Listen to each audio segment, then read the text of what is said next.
खड़े हैं।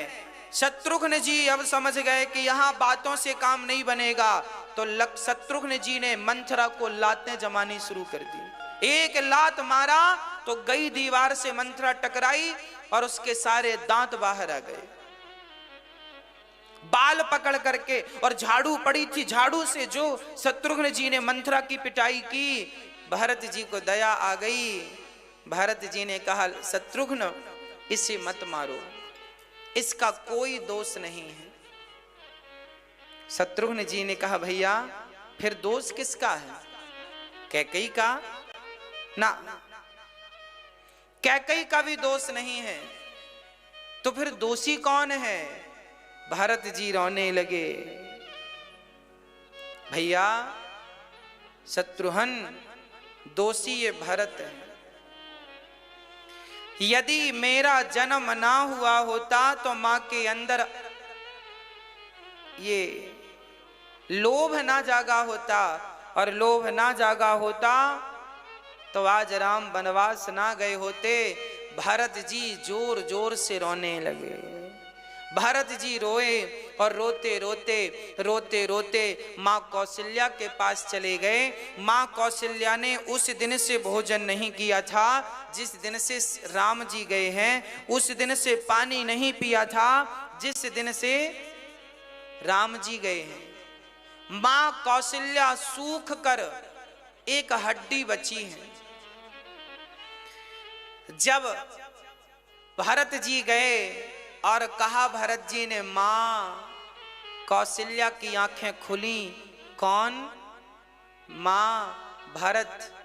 अब तो भरत का नाम सुना, कौशल्या मां दौड़ पड़ी और दौड़ करके भरत को अपने हृदय से लगाना चाहती थी, पर क्या करें, शरीर इतना कमजोर था कि वो आधे रास्ते पर ही गिर पड़ी।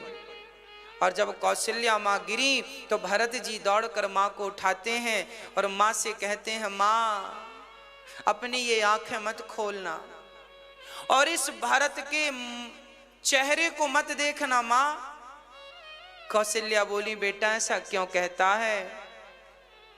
तब भरत जी ने कहा, मां तेरे भरत का चेहरा कलंकित हो गया है। मां अब इस कलंक से भरे मुख को मत देखना। मां इस भरत के कारण आज राम को वनवास जाना पड़ा और कितना कष्ट उठाना पड़ा। मां आप यही सोच रही होगी ना कि मैंने अपनी मां से मिलकर कोई षड्यंत्र किया है।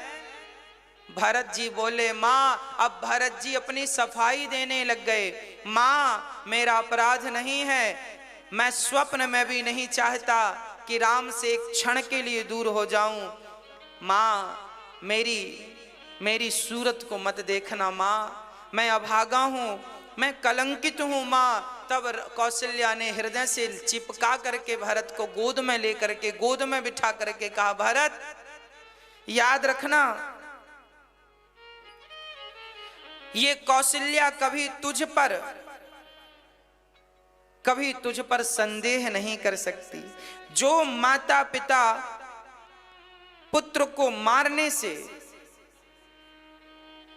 जो पाप, भरत जी कह रहे हैं, मां जो पाप माता पिता को मारने से लगता है, जो पाप गौशाला में आग लगा देने से लगता है, वो सारा पाप मुझ भरत को लग जाए। मां मैं सबसे बड़ा अभागा हूं, मुझे सारा पाप लग जाए, जितना भी संसार का पाप है सब मुझे लग जाए, गौ हत्या का पाप मुझे लग जाए। बेटा भरत ये पाप क्यों लेना चाहता है? मां भरत जी ने कहा, मां संसार के सारे पाप मैं सह लूंगा, पर राम के वनवास का ये पाप जो मेरे कलंक लगा है ये मैं सहन नहीं कर पाऊंगा। मां भरत जी को उठाकर गोद में लेकर पुचकारने लगी, चुम्बन करने लगी, बेटा मैं कभी तेरे बारे में ऐसा नहीं सोच सकती पुत्र। तब तक गुरुजन आ गए।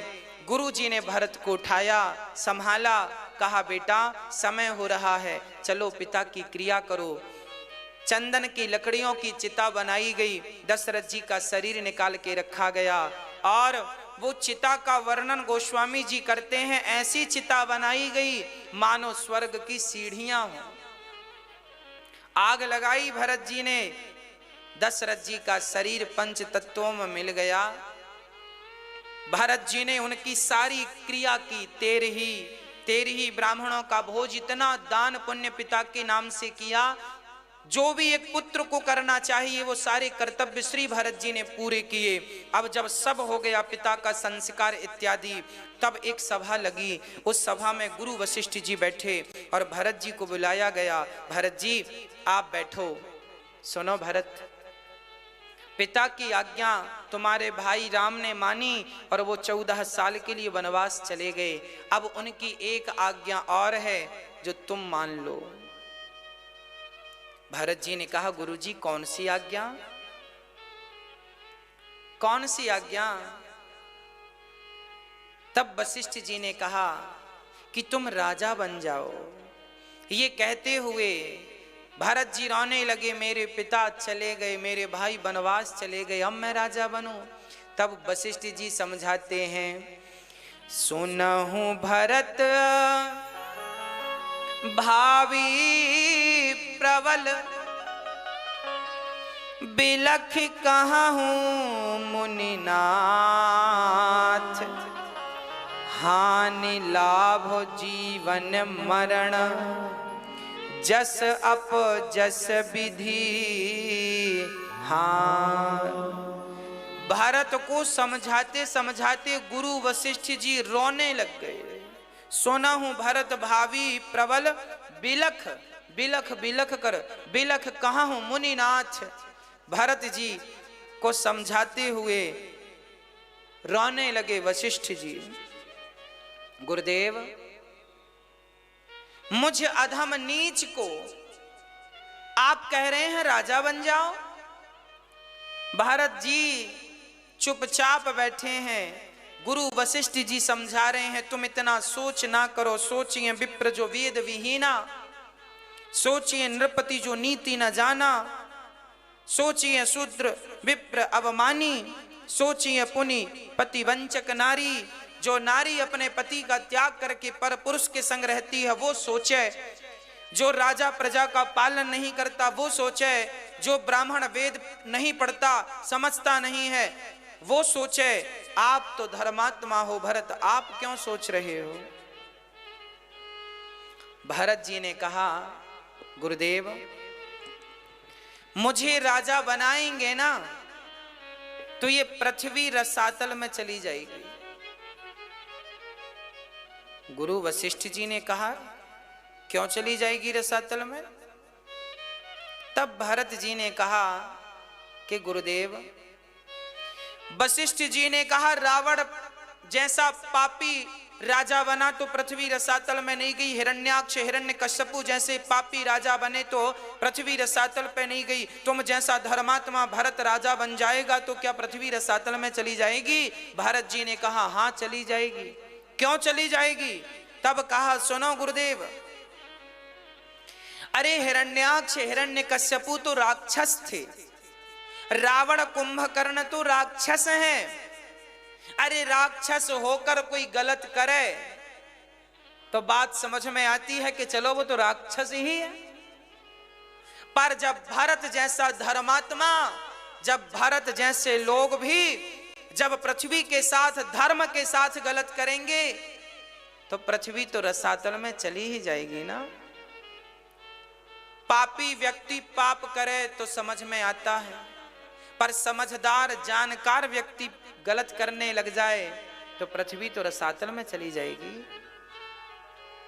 सामान्य व्यक्ति चोरी करे तो समझ में आता है, पर हम चोरी करने लग जाएं तो पृथ्वी रसातल में चली जाएगी। आप जैसे धर्मात्मा लोग चोरी करने लग जाएं, असत्य बोलने लग जाएं, तो ये बताओ पृथ्वी फिर किसके बल पर रहेगी? ये तो बताओ। अभी पृथ्वी टिकी है तो केवल सत्यवादियों के, धर्मात्माओं के बल पर टिकी है, और जिनके बल पर टिकी है वह भी जब गलत सोचने और गलत करने लग जाएंगे तो पृथ्वी रसातल नहीं चली जाएगी। मुझे भरत जी ने कहा, गुरुदेव अभी मैं राजा बना नहीं हूं, केवल मेरी मां ने मुझे राजा बनाने का केवल संकल्प लिया है, केवल सोचा है। सोचिए कि जब मुझ जैसे अभागे को राजा बनाने की बात अयोध्या में उठी तो अयोध्या में आग लग गई।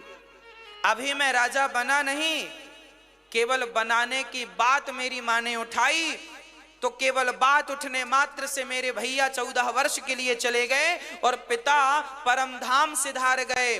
सोचो कि मैं अभी राजा बना नहीं हूं तो अयोध्या में इतना अनर्थ हो गया, और यदि धोखे से मैं राजा बन जाऊंगा पिता गुरुदेव तो ये पूरी की पूरी अयोध्या, पूरी पृथ्वी रसातल में चली जाएगी। ये पृथ्वी किसके बल पर टिकेगी इस धरा पर? भरत जी ने कहा, भरत जी की इस बात को, अच्छा सबको क्या लग रहा था कि जैसी मां है वैसे ही बेटा होगा, परंतु जैसे कीचड़ से कमल उत्पन्न होता है आज उसी प्रकार कैकई से भरत उत्पन्न हुए हैं, जिसमें कीचड़ की एक बूंद नहीं है, अर्थात गंदे विचार कैकई मां के और पवित्र विचार भरत के, एक कीचड़ की तरह और एक कमल की तरह। भरत जी ने कहा मैं सुबह अपने राम को लेने जाऊंगा, राम का दर्शन करने जाऊंगा, मैं कहूंगा कि भैया आप चलो, अयोध्या के राजा आप बनो, उनके बदले मुझे जिंदगी भर यदि मुझे बिताना पड़ा तो मैं वनवास में बिता लूंगा। भरत जी महाराज की सब जय जयकार करने लगे, वाह भरत धन्य है आप। अब तो सुबह हुई, तैयारियां चालू हुई, भरत जी चल रहे हैं राम से मिलने के लिए।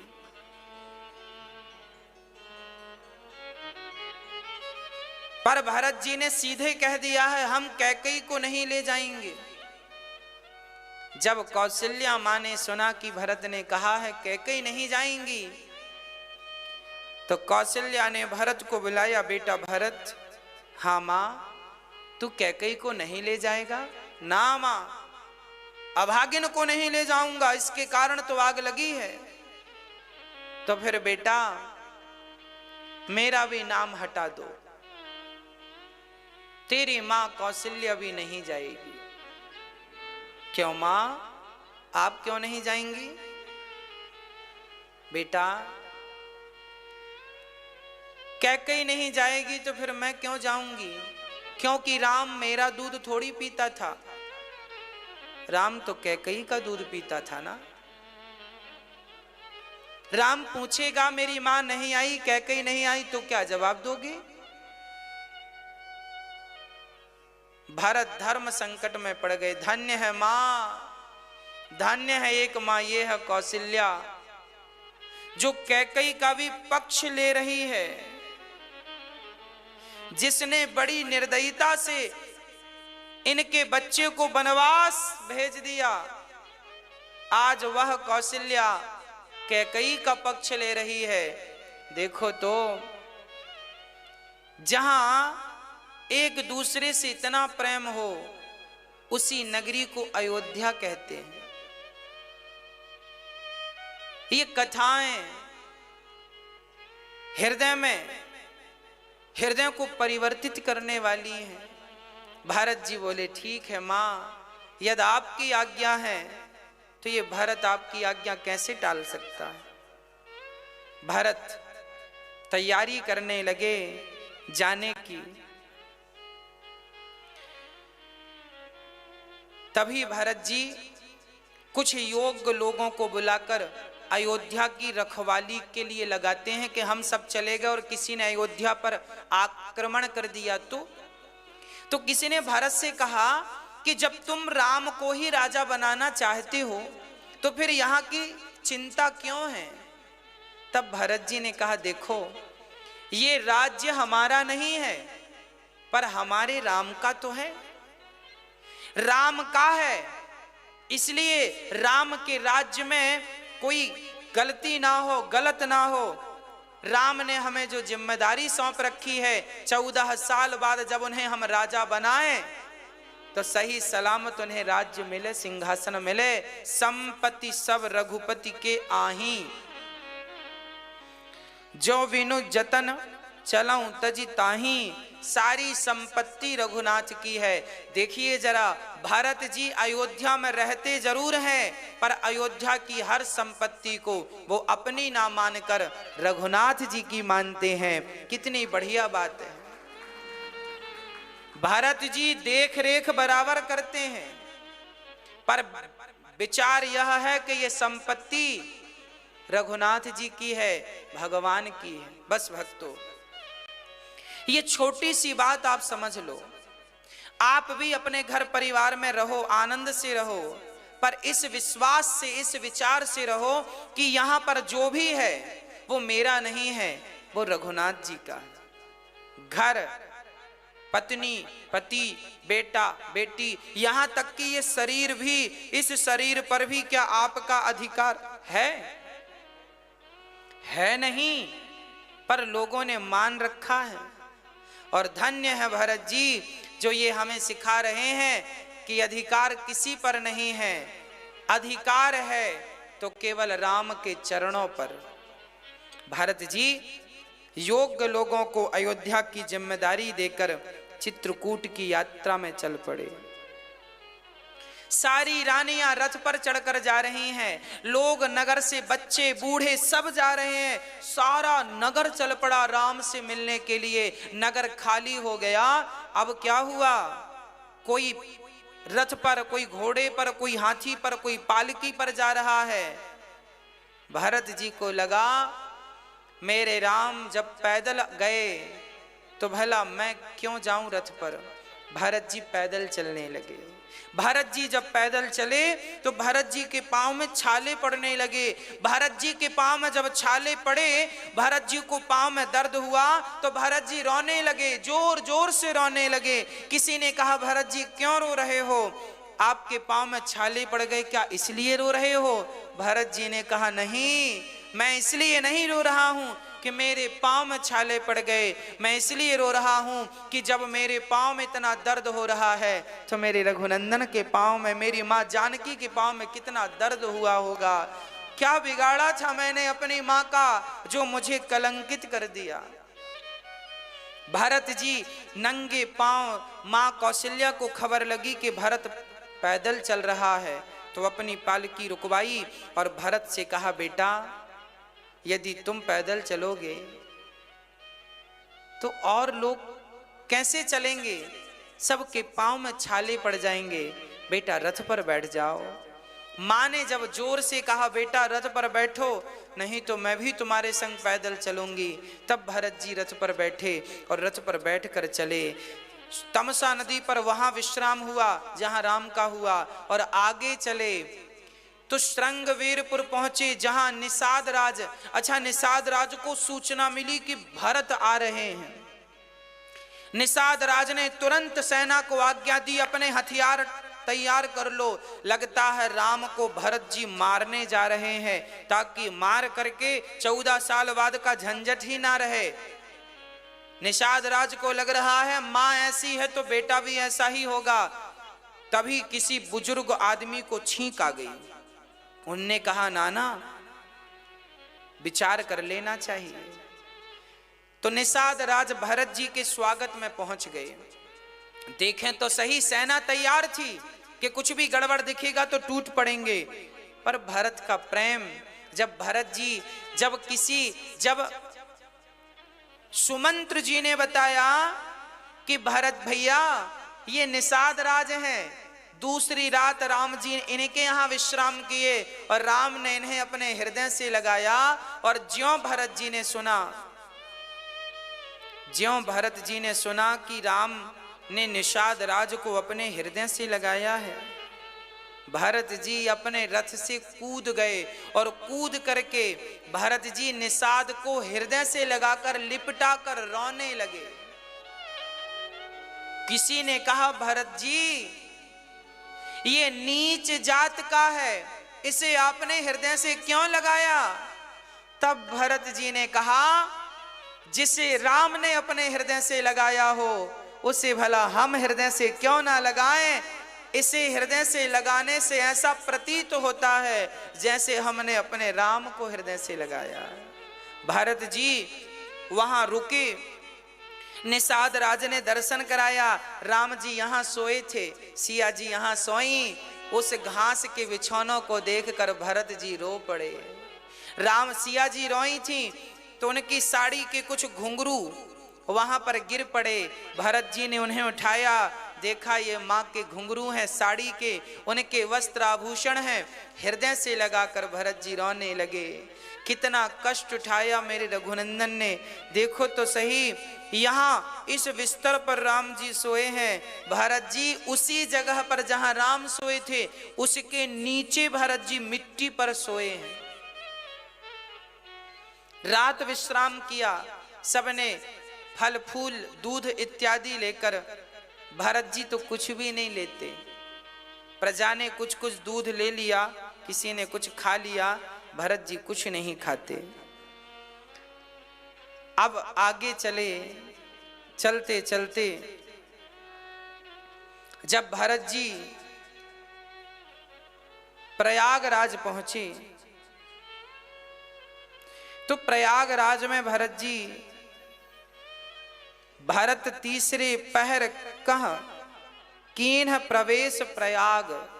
भरत जी प्रयाग जब पहुंचे, प्रयागराज संगम में स्नान किया भरत जी ने, और स्नान करके प्रयागराज से कहा, प्रयागराज जी प्रसन्न हो गए, वाह भरत आपकी भक्ति अमर है, बताओ तुम्हें क्या चाहिए। तब भरत जी ने कहा, अर्थ न धर्म न काम रुचि, गति न चाहूं निर्वाण, जन्म जन्म रति राम पद, यह वरदान न आन। आज भरत जी कह रहे हैं प्रयागराज जी से, सुनो, अर्थ ना, भरत जी क्या कह रहे हैं, हमें अर्थ नहीं चाहिए, अर्थ ना। अच्छा, पहली बात अर्थ से क्यों शुरू की भरत जी ने? क्योंकि अर्थ के कारण ही तो इतना बड़ा अनर्थ हुआ है। अर्थ मां को लोभ आया, याद रखना, अर्थ अनर्थ करता है। अर्थ न धर्म न काम रुचि, गति न चाहूं, ना मुझे अर्थ ना धर्म ना काम ना गति ना मोक्ष, कुछ नहीं चाहिए।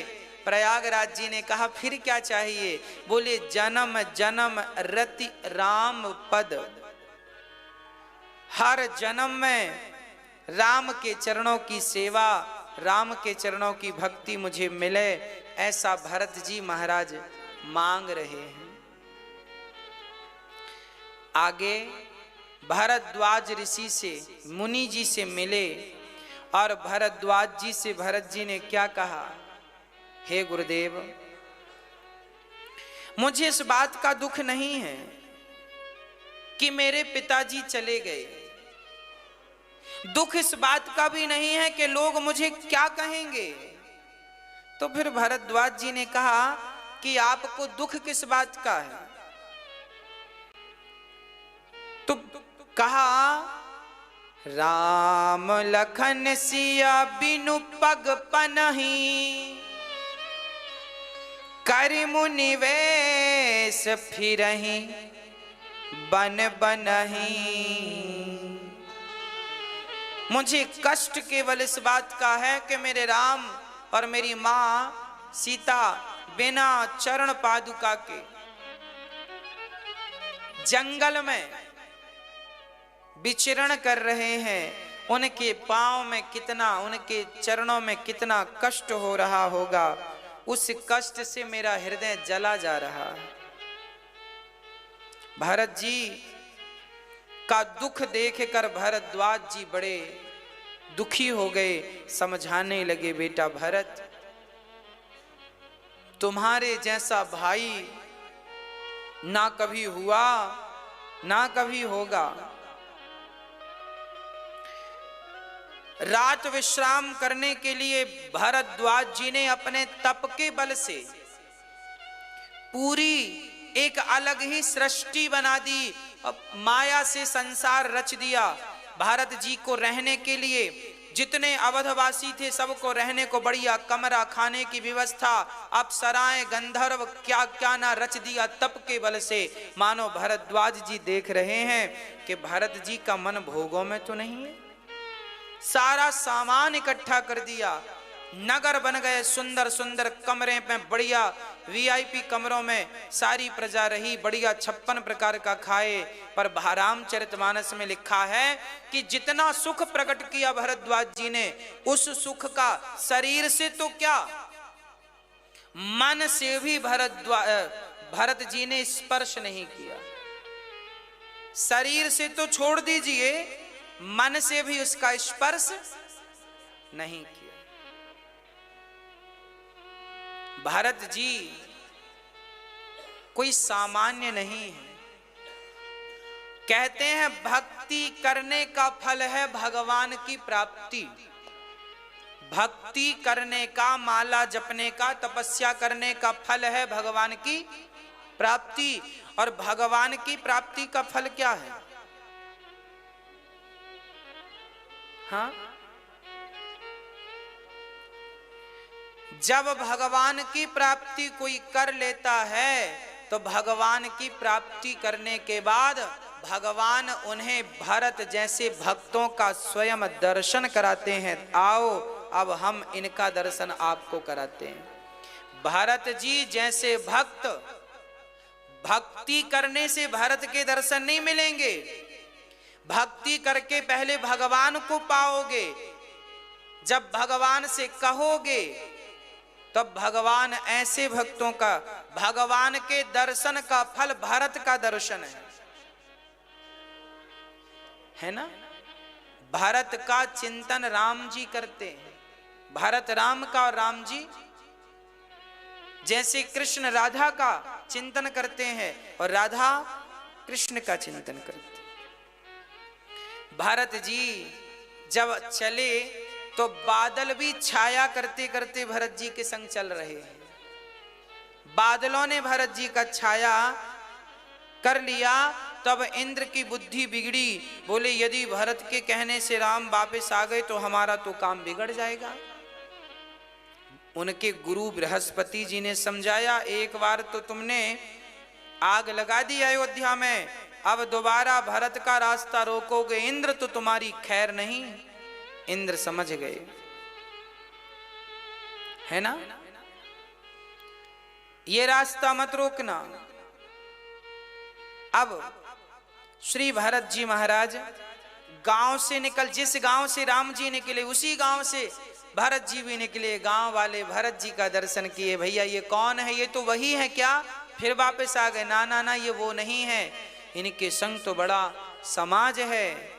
अब तो गांव के लोग भी कहने लगे, भैया हमने एक बार देखा था उन्हें, फिर देखने का मन है, क्या हम आपके संग चल सकते हैं? भरत जी बोले चलो। गांव के समस्त लोग भरत की टोली में हो गए और भरत जी चल पड़े। गोस्वामी तुलसीदास जी कहते हैं कि हम भी भरत के साथ हैं। गोस्वामी तुलसीदास जी कहते हैं हम राम के साथ नहीं हैं, हम तो भरत के साथ हैं। क्यों? क्योंकि राम के साथ तो सुमंत्र जी थे, राम के साथ तो केवट जी थे, तो केवट और सुमंत्र जैसे राम के साथ होंगे तो राम जी उनको अपने से दूर कर देंगे। राम के संग रहेगा कौन? पर भरत की टोली में सम्मिलित हो जाओगे तो भरत, राम कहीं भी होंगे भरत के लिए तो उपस्थित होंगे। इसलिए भरत की टोली में, भरत के संग, कहते हैं ना कि भक्तों के संग दासानुदासो भवितास्मि भूयः। जब आप भगवान के चरण ना पकड़ सकें तो कोई बात नहीं, उनके चरण पकड़ लीजिए जिनने भगवान के चरण पकड़ रखे हैं। भक्तों के चरण पकड़ोगे तो कल्याण हो जाएगा। भरत जैसे भक्तों के संग सारा समाज लग गया और भरत जैसे भक्त समाज को लेकर कहां पहुंचा देते हैं? राम के पास चल पड़े। अब राम जी, यहां सीता जी ने सपना देखा, सिया जी ने स्वप्न देखा, सपना देखा कि भरत जी आ रहे हैं सबके साथ। राम जी खड़े हो गए और राम जी रोने लगे, मेरा भरत, मेरा भरत, मेरा भरत, मेरा भरत, मेरा भरत कह कह के रोने लगे। सुबह हुई, लक्ष्मण जी लकड़ी लेने गए, देखा तो बड़ी धूल उड़ रही थी। पेड़ पर चढ़कर देखा तो लोग आ रहे थे। तुरंत लक्ष्मण जी दौड़े दौड़े आए, भैया जी धनुष बाण तैयार कर लो, युद्ध करना है। राम जी बोली, युद्ध किससे? अरे वो लक्ष्मण, वो भरत आ रहा है, जैसे उसकी मां वैसे ही वो देखो पूरी सेना लेकर आ रहा है। उसे लग रहा होगा 14 साल बाद फिर आएंगे तो फिर अपना सिंहासन मांगेंगे, तो वो हमसे युद्ध करने आ रहा है, ताकि जंगल में इन दोनों को मार दो, ताकि झंझट ही ना रहे। लक्ष्मण जी बोले जा रहे, लक्ष्मण जी कह रहे हैं, भैया आज मैं भरत को मार डालूंगा, यदि युद्ध हुआ तो। आपकी तरफ उंगली उठाकर देखा किसी ने। राम जी बोले, भैया लक्ष्मण इतना मत सोचो, भरत ऐसा नहीं है, भरत ऐसी सोच नहीं रखता। भैया आप नहीं जानते, आप भोले भाले हैं। मैं जानता हूं कि उसकी मां नागिन है तो बेटा भी नाग ही होगा। कोई नाग से गाय थोड़ी पैदा होती है। जैसी मां बेटा। भरत जी, लक्ष्मण जी बोल रहे हैं, तब आकाशवाणी हो गई, लक्ष्मण अपने भाई के लिए ऐसी सोच मत रखो। तब लक्ष्मण जी शांत हुए। और यहां चित्रकूट जब पहुंचे, सारे लोग स्नान करने लगे, तभी केवट भरत को लेकर के चले।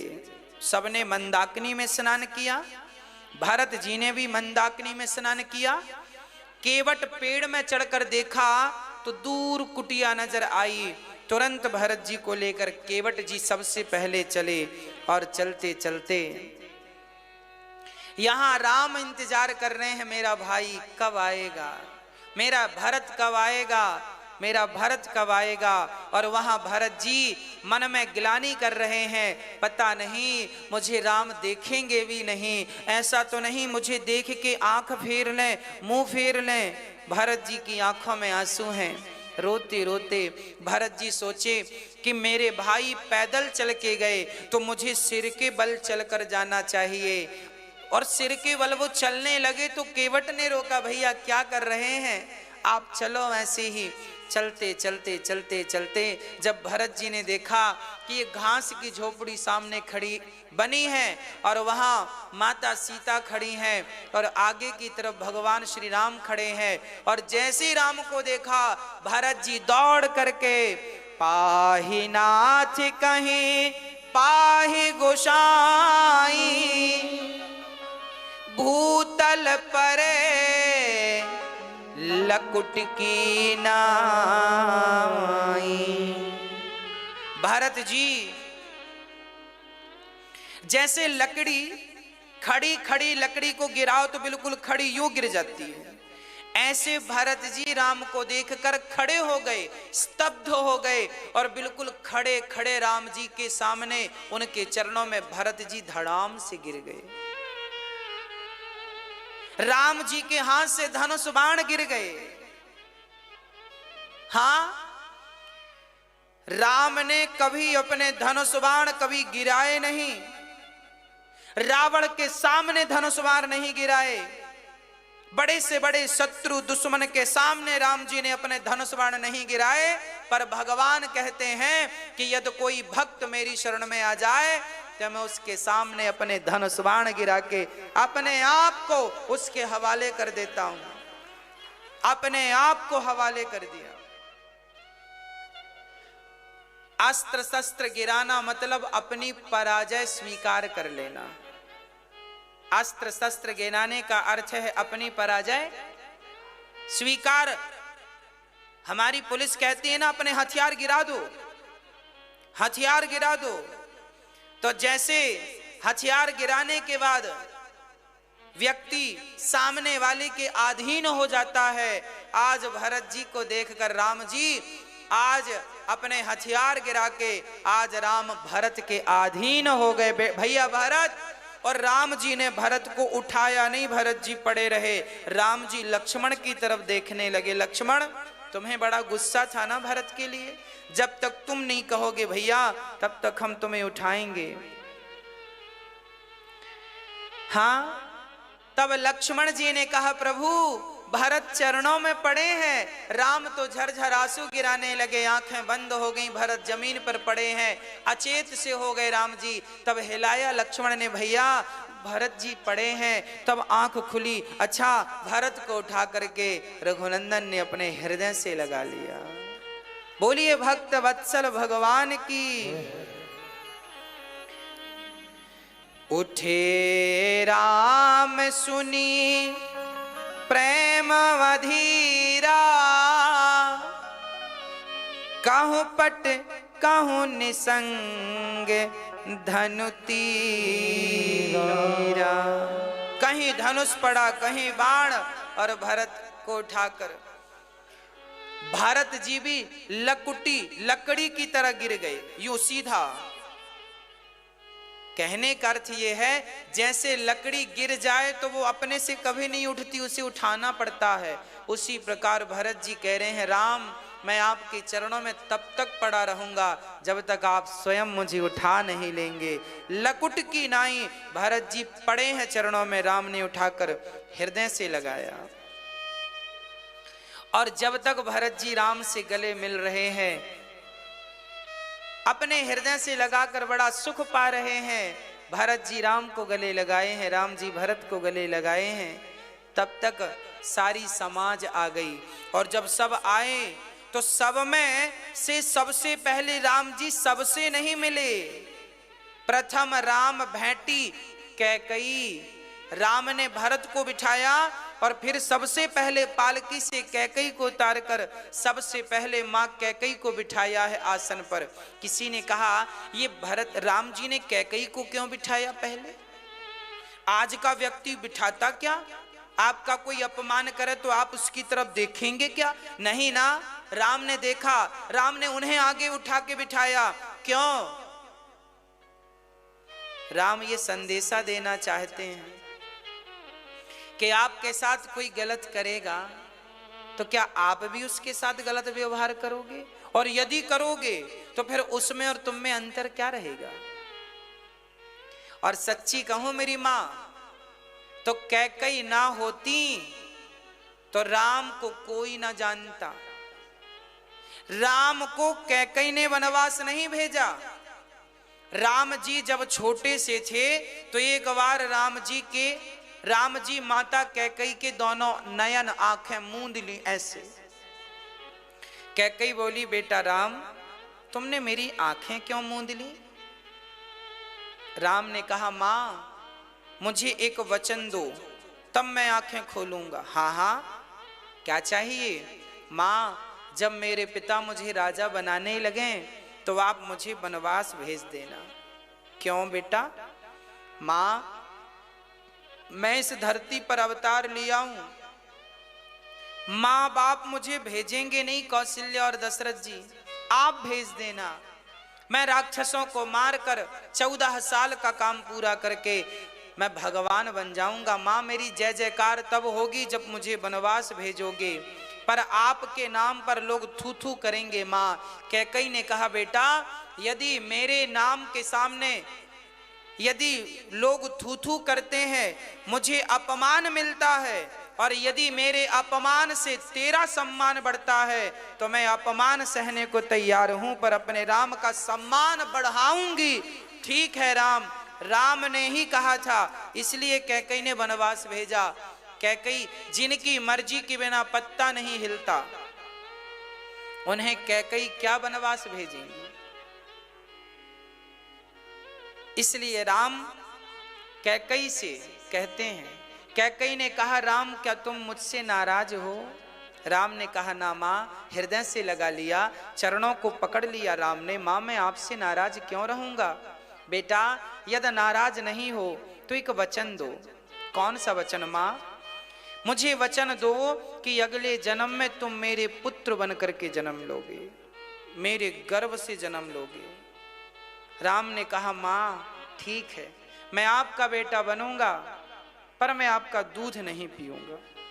वही कैकेयी द्वापर में माता देवकी बनी, जन्म तो लिया पर दूध नहीं पिया। दूध पिया तो मां यशोदा का। अब राम जी सारी समाज के संग बैठे हैं, चर्चाएं चल रही हैं। भरत जी क्या कह रहे हैं? गुरुजन, तभी खबर लगी कि जनक जी भी आए हैं। धन्य है ये चित्रकूट धाम, जहां चलकर केवल भगवान नहीं आते, सारी अयोध्या चलकर के वहीं पहुंच जाती है। जहां राम तह अवध निवासु। अयोध्या कहाँ है? जहां भगवान है वहीं अयोध्या है। इसलिए कहता हूं कि आप अपने हृदय को साफ करके यहां राम को बिठाओ। जिस दिन राम हृदय में बैठ जाएंगे उस दिन आप अयोध्या बन जाएंगे, आपका संपूर्ण शरीर अयोध्या हो जाएगा। प्रिय भक्तों, सारा समाज बैठा है। राम सपने में भी अपनी मां का दिल नहीं दुखाते। कैकेयी मां का स्वागत करके कौशल्या मां का स्वागत करते हैं, सुमित्रा मां का स्वागत करते हैं। राम ने उस मां का अपमान नहीं किया जिसने 14 साल का वनवास दिया। तो आपकी माएं आपको तो 14 साल का वनवास नहीं दी ना, फिर भी आपने अपने माँ बाप को घर से निकाल दिया।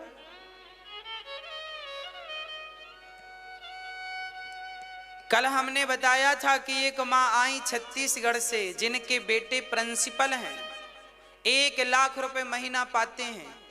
मैया ने बताया कल। वो मां जिनका बेटा प्रिंसिपल है, 3 माह से मां घर से बाहर हैं, खोजती खोजती यहां आई हैं। ये दास अनिरुद्ध उनकी सेवा अब करेगा। यहां बहुत सारी माओं की सेवा होती है, और वो भी केवल आप सबके थोड़े थोड़े योगदान से। आज हमारे पास एक और मैया आई, जिन्होंने हमसे कहा महाराज जी, हम अपने बेटों से नहीं, हम अपनी 2 बेटियों से परेशान हैं। पता उस मां ने क्या कहा? बोले हमारी बेटियों ने सारा पैसा ले लिया और हमें